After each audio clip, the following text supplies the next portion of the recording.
사실 우리 2PM이 몇백 명이 되는 건 아니지 않습니까?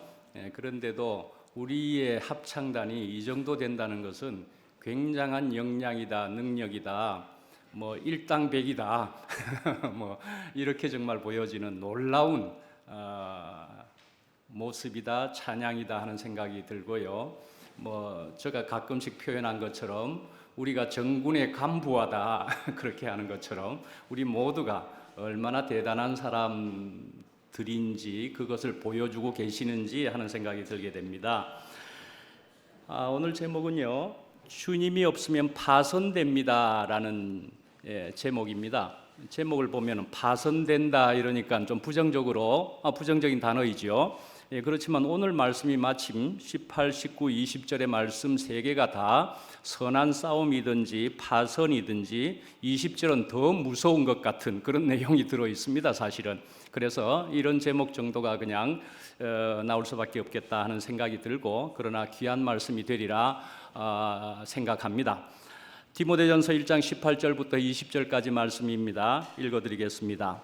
아들 된 디모데여, 이전에 그대에 관하여 내린 예언을 따라 내가 이 명령을 그대에게 내립니다. 그대는 그 예언대로 선한 싸움을 싸우고 믿음과 선한 양심을 가지십시오. 어떤 사람들은 선한 양심을 버리고 그 신앙생활에 파선을 당하였습니다. 그렇게 된 사람 가운데 두 사람이 바로 후메네오와 알렉산더입니다. 나는 그들을 사탄에게 넘겨주었습니다. 그것은 내가 그들을 응징해서 다시는 하나님을 모독하지 못하게 하려고 한 것이었습니다. 아멘. 좀 내용이 그렇지요? 그런 내용입니다만은 우리는 이런 걸 통해서 그러나 복된 은혜가 되는 그런 말씀이 충분히 될 수 있을 걸로 믿어집니다. 그래서 우리가 이제 18절부터 읽게 되었는데요. 18절에 사실은 이 말씀은 개역 개정으로부터 해서 우리가 보게 되면은 이렇게 되어 있습니다. 내게 이 교훈으로서 명하노니, 사실은 18절은 이렇게 되어 있습니다. 교훈으로서 명하노니, 이 교훈으로 그랬습니다. 그래서 그렇게 볼 때에 그 뜻은, 그래서 이 교훈은 무엇일까 할 때는 11절을 생각해 볼 수가 있습니다. 여러분에게는 지금 11절이 없겠지만 11절을 보면 이 교훈은 무엇이다 하는 것이 나와 있기도 하고 그렇습니다. 그래서 이 교훈은 내게 맡기신 바 복되신 하나님의 영광의 복음을 따름이니라, 그렇게 한 그런 교훈을 말한다라고 우선 볼 수가 있습니다. 이 교훈은 그래서 복되시다 하는 교훈이고요, 하나님의 영광의 복음이다, 그런 교훈이다 말씀이지요. 영광의 복음이다. 그러면은 뭐 한마디로 빛이라고 생각하면 될 것 같고요. 빛. 그리고 아름답고 귀한 그런 영광스러운 복음이다 말씀이지요. 그래서 또 보면은 1장 4절에 적어드렸죠. 거기에 보면 바른 교훈으로 또 보는 것이 1장 4절에도 나오고 5절에도 나오고 그렇습니다. 그래서 바른 교훈으로 첫 번째로 볼 수 있는 것은 1장 4절인데, 하나님의 경륜을 수행하는 것이 바른 교훈이라고 볼 수가 있겠다는 것입니다. 그래서 하나님의 경륜은 그럼 무엇인가? 우리가 또 한번 들어보시면은 에베소서 1장 9절에서 10절에 그 정확한 말씀이 거기에 있는데요. 그래서 거기를 읽어드리면은 그리스도 안에서 때가 찬 경륜을 위하여 예정하신 것이니 하늘에 있는 것이나 땅에 있는 것이 다 그리스도 안에서 통일되게 하려 하심이라. 경륜은 그리스도 안에서 하늘과 땅이 통일되게 하려는 것이다. 하나님의 경륜은 그렇다는 것입니다. 그러니까요, 그리스도 안에서 우리가 그리스도 사람이 된다는 얘기고, 그리스도인이라고 하는 것이 그런 것이란 얘기고요, 그리스도와 연합이 되어야 된다는 얘기고요, 그리스도 생명을 우리가 가져야 된다는 얘기고요, 거기 그런 사람이 된다는 것이 이런 하나님의 경륜에 쓰여지는 것이기도 하다, 그렇게 볼 수가 있겠다는 것입니다. 이제 바른 교훈 두 번째로 볼 때는 1장 5절에 해당되는 말씀입니다. 거기에 보면은 세 가지가 선명하게 나와 있는데요. 청결한 마음이다 그랬고요, 선한 양심이다, 오늘 말씀에도 나오는 선한 양심이라고 하는 것이 여기에 나오고 있고요. 그 다음에 거짓 없는 믿음에서 나오는 사랑이다 하는 것이 바른 교훈이라고 그렇게 선명하게 분명하게 나와 있습니다. 1장 5절입니다. 그래서 이런 세 가지를 우리가 이제 보게 되면은 하나님께서 주신 새로운 생명을 가진, 그러니까 이 세 가지는 거듭난 자의 증거다, 결과물이다, 그렇게 볼 수가 있겠다는 것입니다. 거듭난 자에게서 반드시 나타날 수 있는 그것이다 말씀입니다. 또한 다르게 말하면은 성령께서 주시는 열매라고도 볼 수가 있겠다는 것입니다. 성령께서 주시는 열매다 말씀입니다. 성령의 9가지 열매 충분히 많이 들어보셨죠? 성령. 그래서 우리는 성령은 무엇이라고 해야 되느냐 할 때 다른 여러 표현으로도 또 가능한 것이기도 한 것이 성령입니다. 그래서 하나님의 영이기도 하고요, 그리스도의 영이기도 하고요, 또한 그리스도 생명이기도 하고, 진리도 그것의 표현이라고도 볼 수가 있습니다.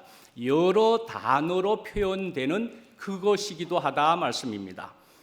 그러나 이것은 말씀이죠. 여러 단어로 여러 표현으로 될 수 있지만은 사실은 그 어떤 것인데 그것은 경험되어지는 그것을 여러 단어로 표현하는 것이다, 그리 볼 수가 있겠다는 것입니다. 경험되어지고 실제 되어지는 것이 여러 단어로 표현되는 것이다 말씀입니다.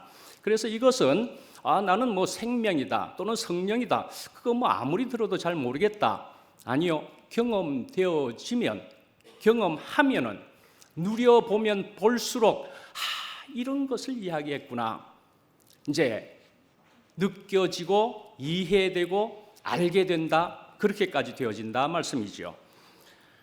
자, 목요일 날로 또 가보겠습니다. 성령이라고 그랬으니까요. 성령, 목요일 날, 바로 어떤 분 누구시지요? 영식 형님이, 이영식 형님이 말씀을 간증을 해 주셨는데, 역시나 그 일성이 처음에 표현과 말씀의 그것은 성령으로 시작되더라고요. 역시나 성령. 그래서 정말 놀랍게도 영식이다 하는 생각이 들었습니다. 영에 대해서는 분명하게 아시는 형님이다 하는 생각이 정말 들게 되더라고요. 영식이어서 정말 영에서는 참 분명하게 아신다. 정말 반복적으로 성령에 대해서 이만큼 제일 많이 말해주시는 분은 아마 또 영식 형님이지 않겠는가 하는 생각을 가지게 됩니다. 그래서 성경에 나오는 성경에 나오는 성령을 제일 많이 분명하게 말을 해 주니까 그것을 또 좋아하는 사람들은 또 충분히 있어서 그래서 정말 우리의 표현이나 그 모든 것, 우리의 모양까지도 그러한데 사람들은 다 똑같지가 않다라는 것이 정말 분명하게 알아지고 그렇습니다. 그래서 이런 것을 통해서 볼 때도 스펙트럼이다, 무지개 스펙트럼이다 말씀이죠. 저도 간증을 하려고 하다가 이번에도 시간을 또 생각하면서 9시 반이 딱 넘어가고 있더라고요. 그래서 저는 또 저라도 양보를 해야 저는 여기에서 말씀을 언급을 할 수 있으니까 시간을 좀 너무 늦게 되면 힘드실까 싶어서 저는 양보를 했는데 그래도 요즘은 10시를 막 가더라고요. 자, 그런데요, 무지개 스펙트럼이다 말씀이지요. 다양하신 분에 의해서 우리는 다양한 양식을 다양한 표현으로 함께 풍성하게 우리는 먹고 있다. 무지개 스펙트럼이 또한 우리 교회를 이끌어간다 하는 측면도 충분히 될 수가 있고요. 또 우리 각자가 무지개 스펙트럼이 다들 되고 있다라는 생각까지도 분명히 들게 된다 말씀이죠. 그런데요, 영화 형제가 바로 이어서 동생이라고 불려져서이기도 하던데, 영화 형제가 나와서 이야기하는 중에 제가 듣게 되고 포착하게 된 것은 영화 형제가 하는 말이 동생이잖아요. 육신의 동생이잖아요. 그런데요, 우리 형으로 통해서 내가 교회를 오게 되었는데 분명히 바뀌었더라. 무엇으로 바뀌었는가 보니까 꺾여진 것을 보게 되었다. 그렇게 얘기를 하더라고요. 꺾여졌다. 그것을 포착하게 되었고 그것을 보고서는 내가 이 교회에 오게 되었다. 그렇게 얘기를 하더라 말씀이지요. 그런 주요한 변화를 우리 형이 그럴 사람이 아닌데 너무나도 중요한 주요한 변화를 가지는 것을 보고서 웬일이고 어쩐 일인고 무엇이 이렇게 했는고 하면서 이렇게 교회를 옮기게 되었다. 이렇게 하는 것으로 들려지게 되었습니다. 영식혁명을 우리가 생각해 보십시다. 영식혁명을 보면은 아마도 성경에 나오는 제가 이전 주일날에도 말씀을 한 것이나 그런 대로 통해서 볼 때도 아마 영식형님은 굉장히 의로운 자였을 깹니다. 굉장히 의로운 자였을 깹인데 그런데 그만 자기는 그렇게 생각했는데도 다른 사람이 당신은 어둠이요라고 이야기하는 사람을 만나버렸다 말씀이지요. 그래서 무슨 소리라고 해봤지만은 자기가 어둠인 것을 그 말로 통해서 그만 알아차리게 되어버렸다 말씀이지요. 그렇게 알아차리게 되고 나서는 그러니까 결국은 십자가 그것이었다는 얘기죠. 빛을 봤다는 얘기죠. 그래서 십자가로 통한 새로운 빛 안에 들어가게 되었다. 그렇게 볼 수 있는 것이죠. 주요한 변화를 정말 근본적인 변화를 가지게 되었다 말씀이지요. 자기는 의로운 자라고 형님은 의로운 자라고 생각을 했는데도 불구하고 내가 의롭지 않음을 나는 어둠 속에 있었음을 알게 되었다 말씀이지요. 분명한 빛을 통해서. 그런데 우리가 이제 성령에 대해서는 저도 한 번 더 또 언급을 해보면은 성경에서 성령이 나오고 우리가 성령을 이야기하지만 이것만큼은 아니다라고 저도 또 한 번쯤 또 언급을 해보고 싶습니다. 하여간에 이 성령의 문제라는 것은 말이죠. 특히 또 성령을 받았다라고 하는 사람들은 말씀이죠. 쉽게 말하면 고집이 아주 세워지게 되는 것 같습니다. 아주 고집이 세워져 가지고 말이죠. 나는 성령 받았다 하면은 이거는 완전 난공불락입니다. 도저히 그 사람을 이겨내지를 못한다 할 정도가 되어버린다 말씀이죠. 이것만큼은 맞다 하면서 절대로 양보할 수 없고 바꿀 수 없는 그런 정도가 되어지는 예가 허다하게 된 것 같으라 말씀이죠. 그러나 사실은 중요한 말씀은 살리는 것은 영이니 분명히 성령은 살리는 것이다 말씀이죠. 살리는 것이다. 살리려고 예수님이 오신 것이고 살리는 것이 영이요 성령이다. 우리는 분명히 그렇게 봐야 되는 것이다 생각합니다. 그 다음에 또 짧게 간단하게 말하면 귀신스러운 것은 분명히 아니다라는 것이죠. 귀신스러운 것이 아니다 말씀입니다. 그래서 귀신스러운 이상한 모습의 사람으로 바뀌는 것은 아닌 것 같아. 분명히 그렇게 말씀드릴 수가 있고, 그래서 어찌하든지 저는 이것을 할 수 있는 대로 강조를 해보면 고린도전서 2장 2절에 그 말씀이란 얘기입니다. 내가 예수 그리스도와 그가 십자가에 못 박히신 것 외에는 알지 아니하기로 작정하였노니 하는 얘기다는 거이죠. 예수 그리스도와 그가 십자가에 못 박히신 것 외에는 다른 아무것도 알지 아니하기로 작정하였다 할 정도로 그것이 너무너무 중요하고 근본적인 것이다. 그렇게 이야기하는 바울이었기도 하고 성경 전체를 찾아봐도 그것이라는 것을 우리가 알 수 있겠다라는 얘기입니다. 하여간 우리는 이 자리에서 이것이 실제가 되지 않고서는 우리는 사실은 서로 다른 자리에 각각 있을 수가 있고 만나지 못할 수가 있고 그래서 이 자리에서만 만나야만이 우리가 안식을 할 수 있다. 그렇게 생각을 합니다. 우리가 만날 수 있다. 그러니까요, 이렇게 꺾여져야 된다 말씀이죠. 십자가로 꺾여져서 성령의 열매에 나오는 그런 열매의 모습들이 그래서 나타나는 것이고 살리는 것이다 말이죠. 그래서 그 간증 속에서도 나온 표현 중에도 보면은 역시나 그렇게 꺾여진 자는 양들을 위하여 목숨을 버린다 말씀이죠. 양들을 위하여 목숨을 버리는 것이다 말씀입니다. 그러니까 뭐가 된다는 것입니까? 남을 살리는 먹기에 좋은 떡이 된다, 그렇게 볼 수도 있는 것이다 말씀이죠. 남을 살리기에 좋은, 먹기에 좋은 그런 떡이 되는 것이다. 여러분들 두꺼비라는 것을 또 말씀 다시 드려보면은, 두꺼비가 말이죠, 살아가는 데 있어서 뱀을 만나게 되면은, 뱀을 만나면 아이고 나는 죽었구나 하는데 뭐 싸울 일도 없습니다. 그래, 내가 이제는 죽게 되었는가 보다, 빨리 나를 잡아먹어라 하고서 잡아먹힌답니다. 두꺼비가 뱀에게 잡아먹힙니다. 먹히게 되면은 그 두꺼비는 뱀에게 먹혀 가지고는 그 안에 들어가 가지고 뭘 하게요? 알을 낳아요. 알을 낳습니다. 수백 개, 수천 개까지의 알을 놓을 수도 있답니다. 그 안에 알을 낳아버립니다. 그러면은 그 알들이 이제 나와서 부화되어서 그 안에서 자라기 시작하면은 또 뭘 먹게요? 뱀의 안에 있는 것들을 갉아 먹어야 되겠죠. 영양분이 아마 그것일 거니까. 그래서 그것을 먹으면서 그걸 마구 먹게 되면은 뱀은 어떻게 또 되게요? 뱀이 죽어버리게 되고, 죽게 된 뱀을 뚫고 두꺼비 새끼들이 나오게 된다 말씀입니다. 그렇게 해서 두꺼비는, 어미는 죽었지만은 새끼들이 얼마든지 그 뱀을 통해서, 그러나 얼마든지 나와서 번식을 하게 된다.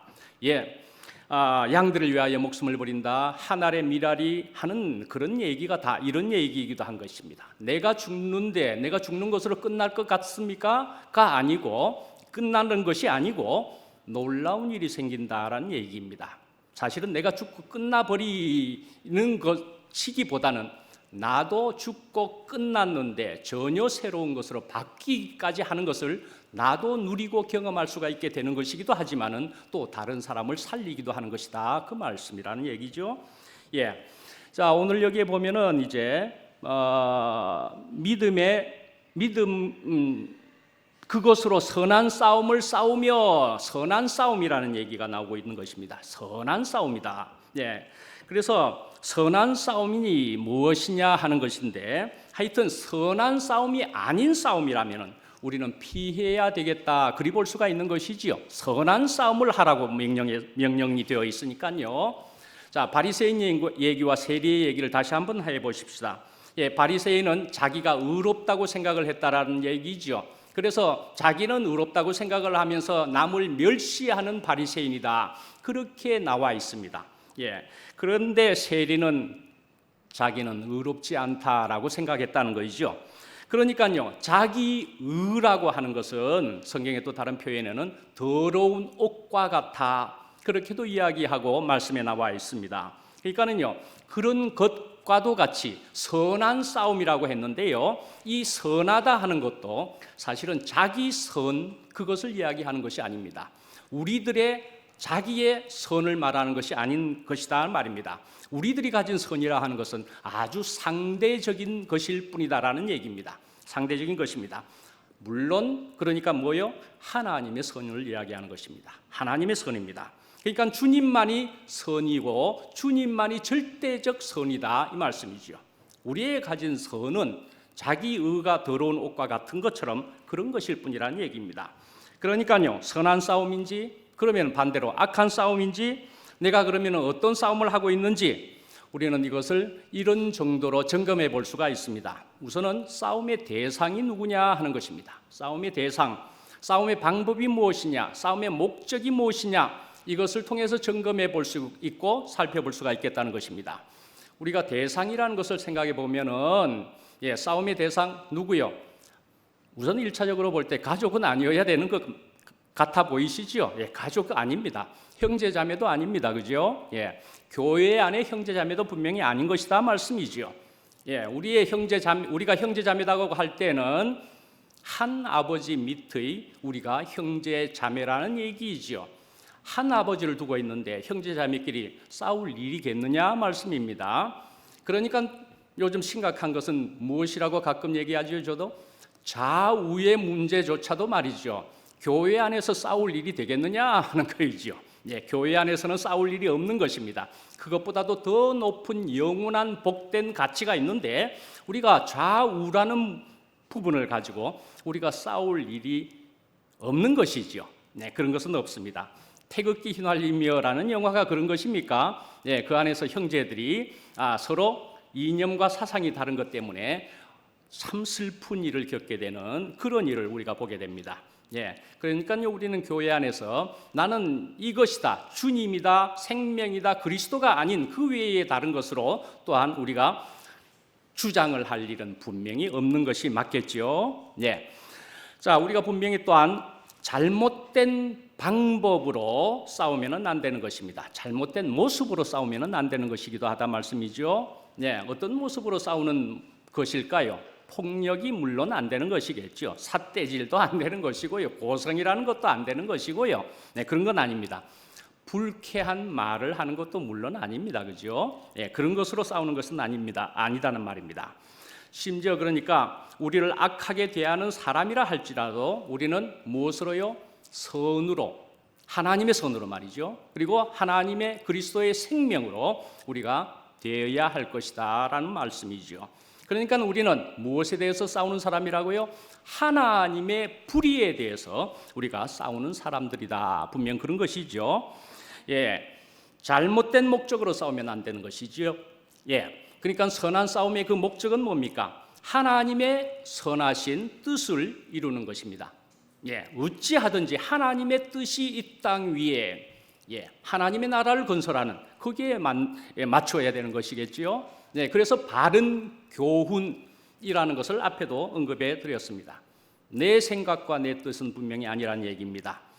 예, 이렇게 이제 싸움이라는 그것도 선한 싸움에 대해서 바울은 여러 번 고린도전서 뒷부분의 6장에서인가도 이야기하고 있고 고린도후서에서도 고린도후서는 제일 마지막 바울의 마지막쯤에 쓴 편지로 보이게 되는데 유언장과도 같은 고린도후서에서도 나는 선한 싸움을 다 싸우고 나의 달려갈 길을 마치고 하는 그런 표현으로 선한 싸움이라고 표현하고 있습니다.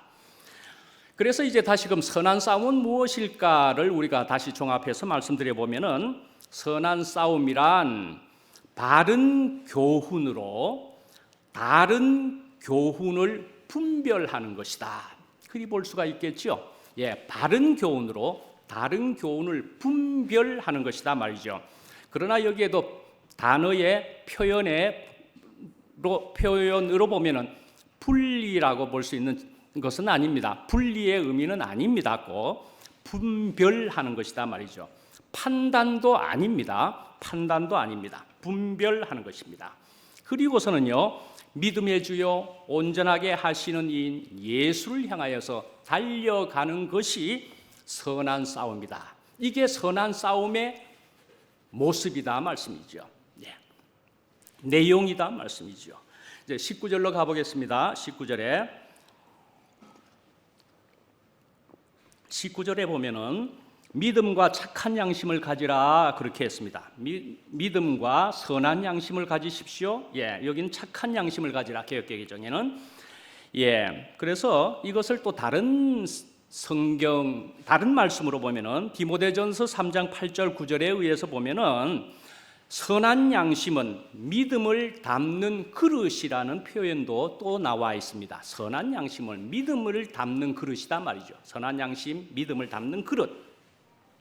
그러니까요, 이걸 통해서 이 두 개가 분명하게 무엇과 무엇으로 이야기된 것으로 볼 때는 둘은 서로 연관되어 있는 것이다, 또는 서로에게 영향을 준다, 그렇게 볼 수 있겠다는 것입니다. 서로 돕는 것이다, 그렇게 볼 수가 있겠고요. 그러니까요, 단독으로는 모자랄 수도 있겠다, 그래 볼 수도 있겠다는 것입니다. 우리가 지금 여기에는 이렇게 모여 있는데 말고 저도 어릴 때부터 다녔던 일반적인 교회에서는요, 이렇게 이야기하면은 뭐가 다 되는 것처럼 생각되는 수가 있습니다. 믿습니다 하면은 믿습니다.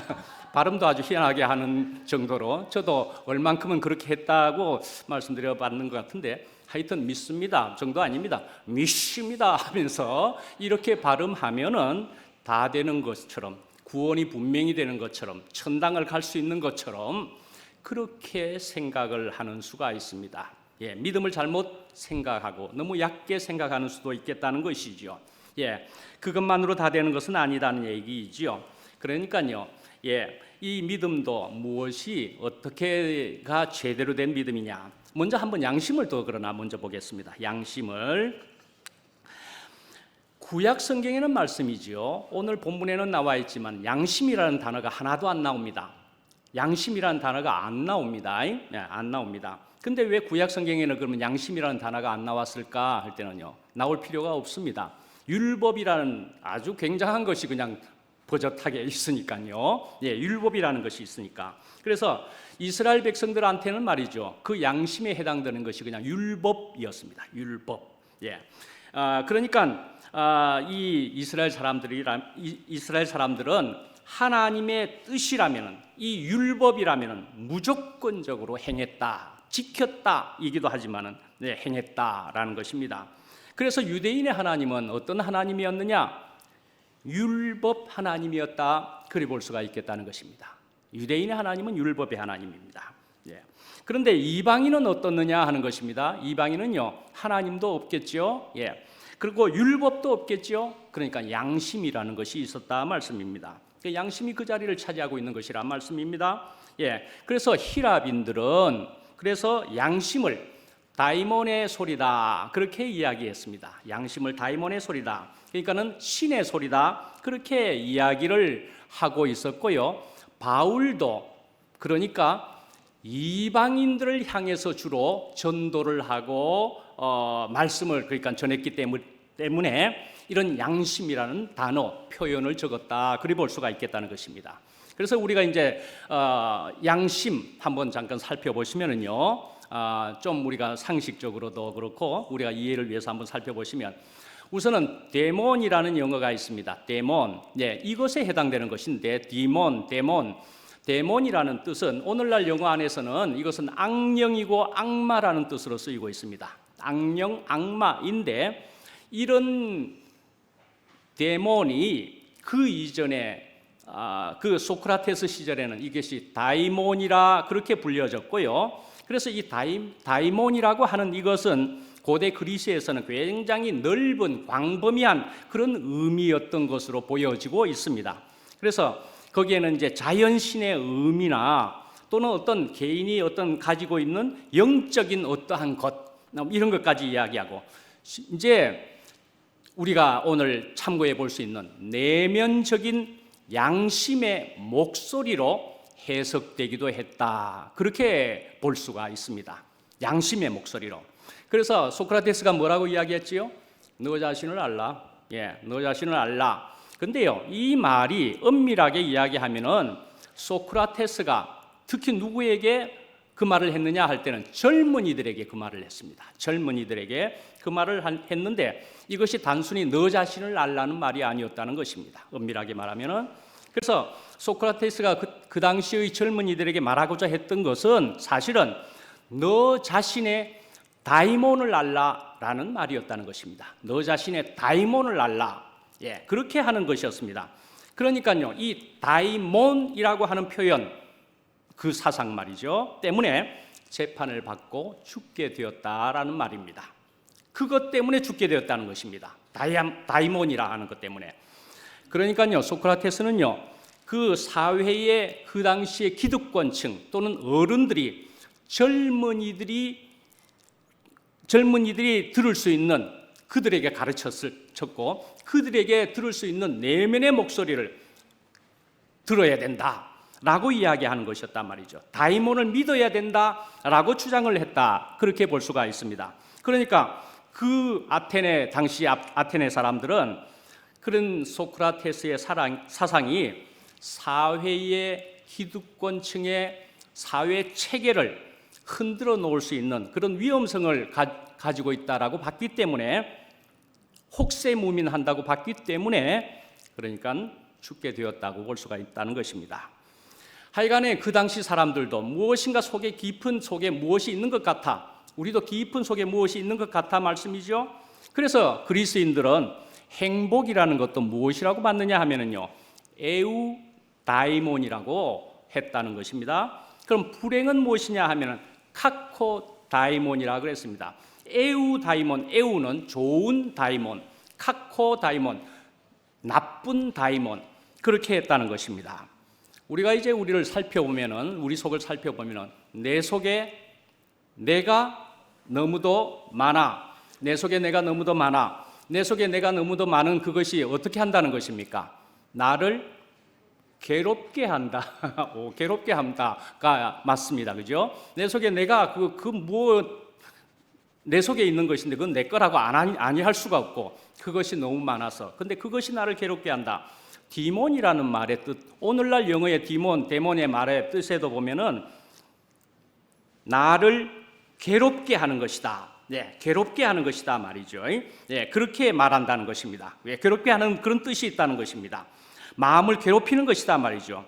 근데 이것을 우리가 실제 안에서 보시면은요, 우리가 교회 생활 안에서, 우리가 경험 안에서 되어지는 것으로 생각해 보면은요, 있는 그대로의 나의 디몬은 사실은 불행인 것 같아 보입니다. 나의 디몬은 불행인 것 같아 보입니다. 그러면 어떤 게 행복이라는 얘기입니까? 우리가 실제 안에서, 주님 안에서 주님과 연합된 디몬은 행복이겠다. 행복이다. 우리는 그렇게 생각해 볼 수가 있지 않겠습니까? 그 다음에 이제 선한 양심이라 그랬으니까요. 선하다라는 것은 무엇이냐 하면은요, 히라보로 아가토스라는 선하다에서 나왔는데, 그래서 아가페, 그런 사랑을 이야기한다 말이죠. 아름다운 선한 무조건적인 사랑이 이 아가토스란 선하다에서 나왔단 말씀이죠. 그러니까 하나님의 사랑입니다. 모든 선한 것은 그래서 하나님께로부터 나온다. 또 그렇게 볼 수 있는 것이다. 앞에도 말씀드린 것처럼 그렇습니다. 자, 그런데 이제 선한 양심은 거리낌 없는 마음이기도 하다 그랬습니다.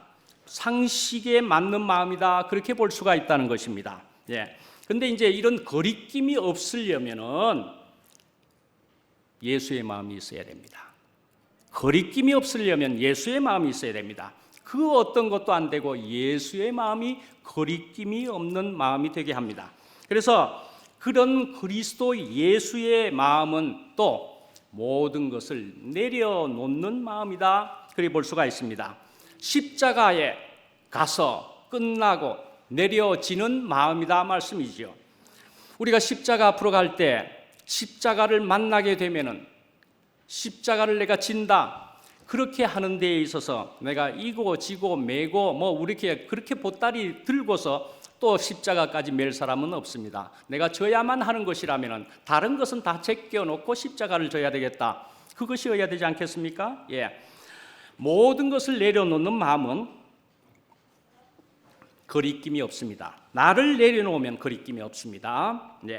그래서 내 소원, 내 생각, 내 계획이 없으면 거리낌이 없다라는 얘기입니다. 근데요, 전혀 없을 수가 있을까라는 것이죠. 전혀 없을 수가 있을까? 그래서 나는 여전히 있네라는 것으로 죄책감이나 나는 아직도 모자라네 하는 것을 너무 가질 필요는 없다라고 말씀드립니다. 주님이 무조건 하고 그러나 절대적인 것이다 라는 것으로 생각하고 언제나 주님을 바라보고 주님을 따라가는 그것이다. 주님을 1순위로 놓는 것이다. 그렇게는 봐야 한다는 것입니다. 그래서 주님 안에 있어야만이 가능한 일이다. 그렇게 말씀드릴 수가 있습니다.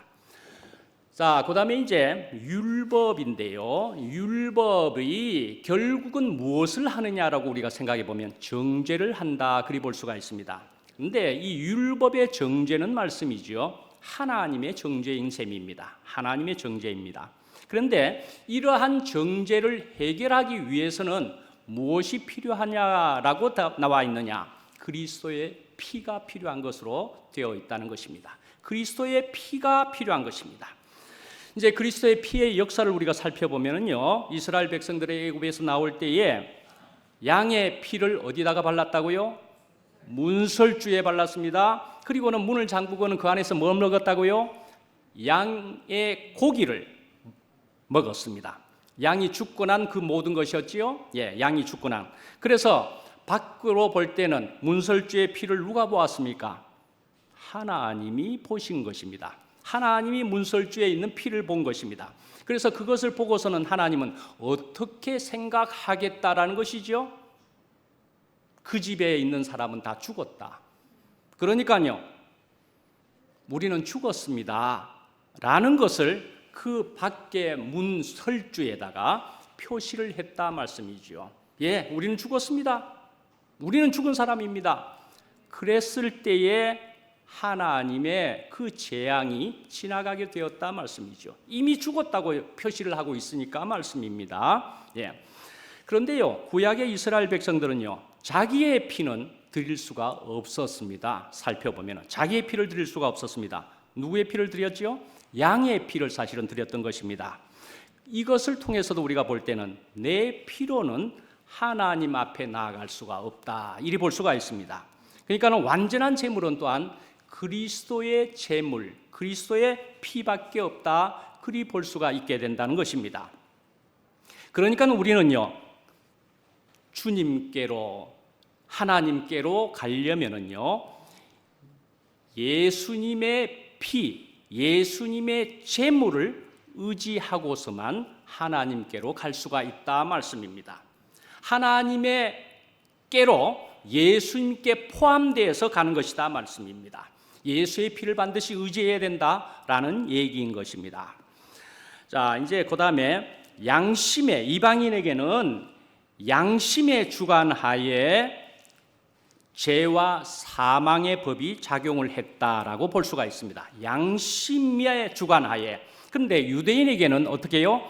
율법의 주관하에 죄와 사망의 법이 작용했다, 그렇게 볼 수가 있습니다. 그러니까요, 양심과 율법을 통해서, 그러니까요, 정죄가 가능했다, 그런 얘기죠. 예, 양심과 율법에 의해서 정죄가 가능했었단 말이죠. 그런데 이제는 새 사람에게는, 새로 난 사람에게는 그리스도의 영이 주관해서 이 생명의 성령의 법이 작용을 해가지고 이제 우리를 전혀 다른 새 사람으로 만들어주게 되는 것이다 말씀이죠. 전혀 다른 새 사람으로. 예, 그래서 말씀이죠. 예법을, 율법을 폐지하신 이유는 새 생명 가운데서 행하게 하려고 하신 것이다, 그 말씀이라는 거죠. 그러니까 이 새 생명 가운데서 이것은 양심보다도 차원이 높은 법이다 말씀입니다. 양심보다도 차원이 높은 법이다. 그러니까요, 이제 새 생명 가운데서 새로운 법에 의해서 살게 되었다는 것은 말씀이죠. 이제 새로운 말을 우리가 또한 할 수 있게 되었다는 얘기입니다. 이제는요, 심지어는 양심껏 살라라는 말을 할 것도 아니고 이제는 새 생명으로 살라, 우리는 이렇게 말할 수가 있게 된다는 것입니다. 이제는 양심껏이라고 할 필요가 없고 새 생명으로 살아라. 그러니까 넌 양심도 없냐? 그렇게 말할 게 아니고 넌 새 생명도 없냐? 그렇게 말할 수도 있게 되는 것이라 말씀입니다. 이제는 새 생명으로 우리가 살게 되는 것이다 말씀입니다. 예. 자, 이제 이 믿음이라는 것은 또 아까 믿습니다 하는 것 정도 얕은 것으로는 안 되는 것처럼 막연한 믿음이어서는 안 된다라는 얘기도 한 것입니다. 예, 막연한 믿음, 그것은 뭡니까? 의지요 신념은 아닌 것이다 말씀입니다. 반드시 주님으로 인한 것이어야 된다라는 얘기입니다. 주님으로 인한 것이어야 된다는 것입니다. 예, 그래서 우리가 양심을 생각할 때는 깊은 속에 있는 것으로 우리가 생각해 볼 수 있는데 고린도전서 2장 10절에 보면은요, 예, 성령은 생명이라고 볼 수가 있죠. 깊은 속까지 통달하느니라 하는 말씀이 그렇게 나와 있습니다. 예, 성령은, 생명은 깊은 속까지도 통달한다. 그러니까요, 믿음이든지 양심이든지 한마디로 무엇이라고요? 주님이 없으면은 안 된다라는 얘기입니다. 믿음이든지 양심이든지 말씀이지요, 파손된다라고 볼 수 있다 말씀입니다. 오늘의 본문의 표현과도 볼 때는 주님이 없으면 파손되어 버린다 말씀입니다. 성경에 보면은 인생을 말이죠, 항해에 비유한 예가 여러 번 나오고 있습니다. 히브리서 6장에도 그렇게 나와 있고요. 그래서 특히 항해를 하는 모습을, 특히 어떤 모습으로? 풍랑이 이는 바다를 항해하는 모습으로 그렇게 이야기하고 있습니다. 이번에 제가 말씀 노트를 내었을 때도 모바일 주보를 보셨지요? 예, 모바일 주보의 배경에 보면은 풍랑이 있는 바다에 배가 힘들게 떠다니는 그런 것이 배경으로 나와 있습니다. 그죠? 예, 아주 잘 만들어졌다. 우선은 그게 였기 때문에 잘 읽을 수 있게 되었다. 그렇게 또 얘기를 합니다만은, 예, 모바일 주보. 예, 풍랑이 있는 바다. 예, 우리 인생을 그렇게 항해하는 그런 모습으로 이야기한다 말씀이죠. 그런데요, 그 옛날의 표현이었으니까 그것은 범선으로 볼 수가 있습니다. 범선으로 볼 수가 있습니다. 그래서 범선에서 중요한 것으로 우리가 볼 때는 무엇이 중요하냐? 돛이다, 닫히다, 키. 뭐 이런 한 단어로 된 이것이 다 중요한 것입니다. 그죠? 돛이다, 닫히다, 키이다. 예, 히브리서 6장에는 영혼의 닫히라고 나와 있긴 합니다만은 돛, 닫, 키 다 중요한 것이지요. 어느 것 하나도 없어서는 안 되는 귀중한 것입니다. 다 무엇이라고 볼 수 있느냐? 주님의 역할이라고 볼 수가 있다 말씀입니다. 주님의 역할이다. 예, 이렇게 해서 다 중요한 것인데 어느 것 하나라도 잘못돼 버리면은 풍랑의 결국은 또한 돛이 잘못돼 버리면은 결국은 풍랑이 너무 커 버리면은 파손될 수도 있는 것이지요. 그러니까요. 주님이 없으면은 파손되기도 한다라는 오늘 말씀이기도 하고요. 바울도 파손을 만났습니다. 파손을 당했습니다. 네, 파손을 당해가지고요. 그럼 파손을 당했을 때는 어떻게 해야 됩니까? 어찌하든지 무엇인가를 잡아야 되죠. 나무 조각이라도 잡아야 되죠. 오늘날로 치면은 구명조끼라도 잡아야 되겠죠. 예, 그것을 잡고 의지하고서는 어디로 가야 합니까? 어느 섬으로, 가까운 섬으로 가야 하든지 육지로 분명히 가야 합니다. 그죠? 예, 반드시 그쪽으로 가야만 내가 살 수가 있습니다. 그러니까요, 키가 중요하기도 하지만은 우리의 결국 기착지도 주님이어야 된다 말씀이죠. 우리의 기착지도 주님이어야 된다 말씀입니다. 이제 20절로 가보겠습니다. 20절을 보시면은 여기에서 이제 보면은 아주 좀 무시무시한 얘기인 셈이죠. 사탄에게 내주었다 이런 얘기니까요. 예, 그런데요, 이건 2000년 전에 노예 제도가 있었던 때였기도 하고요. 그런 사회였기도 하고요.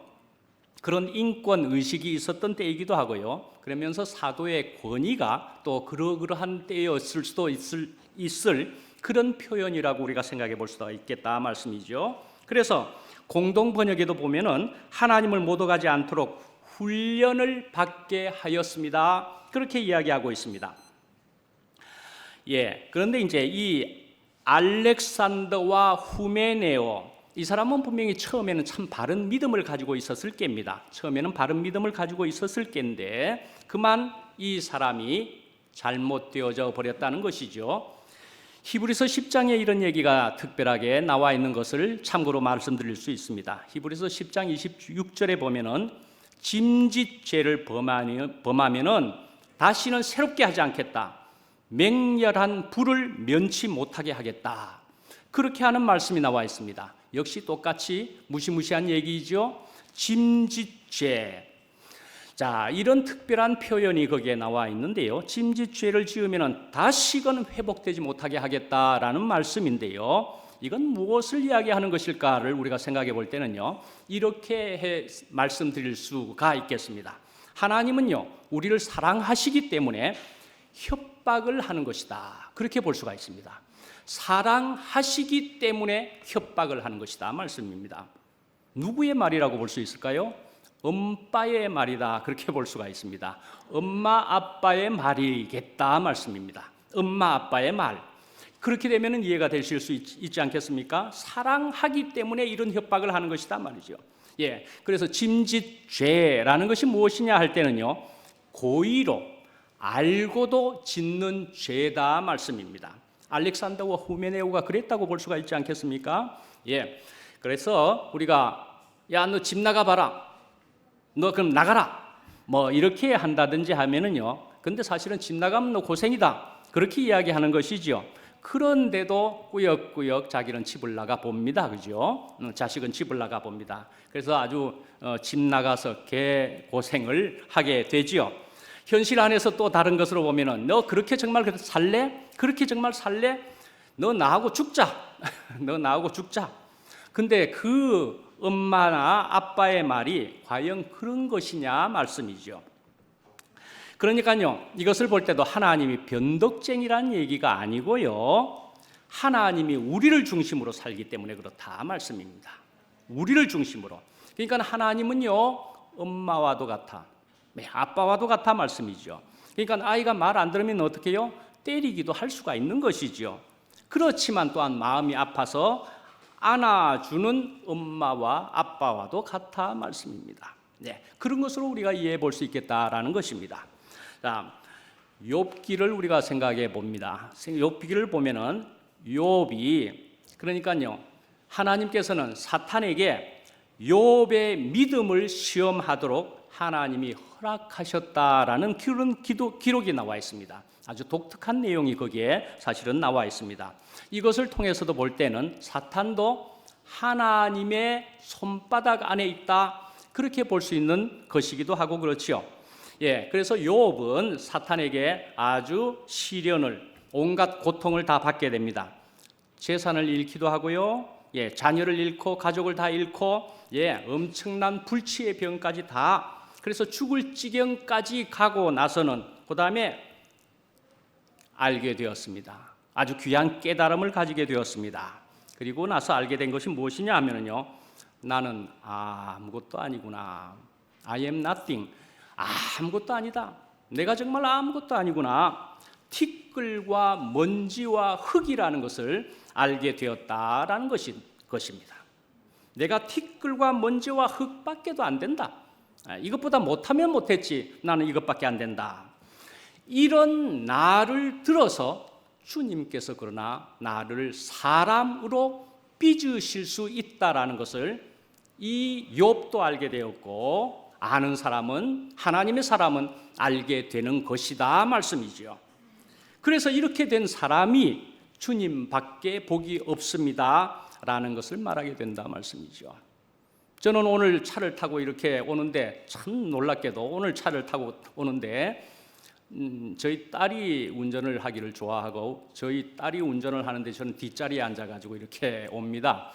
그래서 저희 딸이 앞에서 운전을 하니까 라디오를, 자기가 좋아하는 음악을 트는데 노래가 이런 내용이 나오더라고요. 내가 아주 반짝반짝 빛나는 별인 줄 알았더니만은 사실은 내가 벌레인 줄 알았습니다. 벌레인 줄 알았습니다. 내가 반딧불인 줄 알았습니다. 벌레인 줄 알았습니다. 이렇게 하는 것인데, 뭐 개똥벌레? 요즘에 나오는 개똥벌레다? 반딧불이라는, 근데 오늘날의 개똥벌레라 우리 딸은 그렇게 이야기하던데, 그게 굉장히 요즘 인기 있는 노래라면서요. 그래서 가사를 거의 다 들으면서 오게 되었습니다.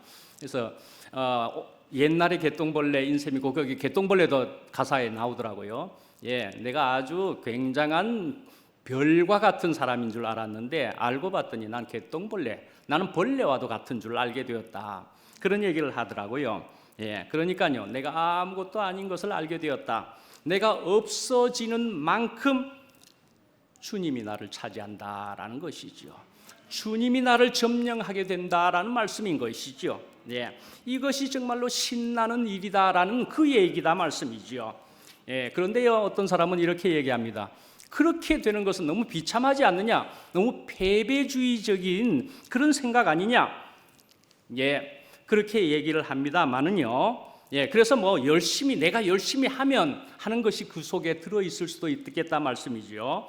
예, 한편은 맞는 얘기입니다만은, 그러나 그것은 돈 버는 얘기가 아니라는 것입니다. 네, 돈 버는 얘기가 아닙니다.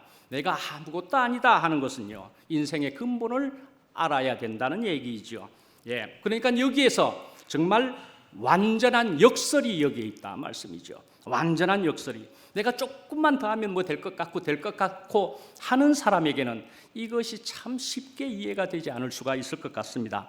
많은 정말 주님을 누리는 사람에게는 그렇습니다. 내가 해봐도 안 되고 주님이 너무나 크시고 나에게 너무나 직접적으로 은혜 주시고 근본을 주시고 심지어 생명을 주신다는 것을 내가 알게 되었다, 그 말씀인 거죠.